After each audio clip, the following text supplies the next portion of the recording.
முதல் கட்டமாக தளபதி அவர்கள் பாண்டிச்சேரிக்கு வருகை தருகிறார். அது மக்களுடைய பேர் ஆதரவு அவருக்கு எப்போதுமே உண்டு. பாண்டிச்சேரியை பொறுத்த அளவுக்கு தமிழ்நாடு உண்டு இல்லை, எல்லா ஸ்டேட்லேயும் தளபதிக்குன்னு உள்ள தொண்டர்களை ஏராளமாக இருக்கின்றோம். இப்போ முதல் தடவையாக பாண்டிச்சேரிக்கு வர்றதுனால ரொம்ப ஆர்வத்தோடு இருக்கிறோம். பாண்டிச்சேரியிலும் நாங்கள் எங்களுக்கு ஒரு ஆசை இருக்குது, தலைவருடைய தலைமையில் இங்கே ஆட்சி அமைன்னுட்டு நாங்கள் எதிர்பார்த்துக்கிட்டு இருக்கோம். இப்போ எல்லாரும் சொல்லிட்டு இருக்கிறாங்க, எல்லாம் குரங்கு குட்டி இதே போல் லொண்டு லொஸ்க்கு என்னென்னமோ அவங்கவுங்க வாய்க்கு சொல்கிறாங்க.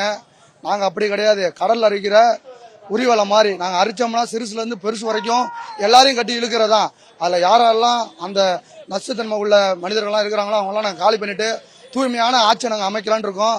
வருகிற 2026 தலைவரோட ஆட்சி தான் அமைய போகுது. அதுவும் தமிழக வெற்றி கழகத்தினுடைய ஆட்சி தமிழ்நாட்டிலையும் பாண்டிச்சேரியும் மலர போகுது. அதை நாங்கள் உரிமையோடு சொல்கிறோம்.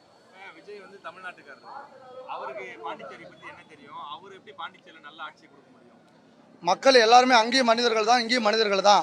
இதனால அங்கே ஒன்று இங்கே ஒன்று எதுவும் கிடையாது. அதனால மக்களுக்கு தர வேண்டிய ஆட்சியை முழுமையாக கொடுப்பாரு.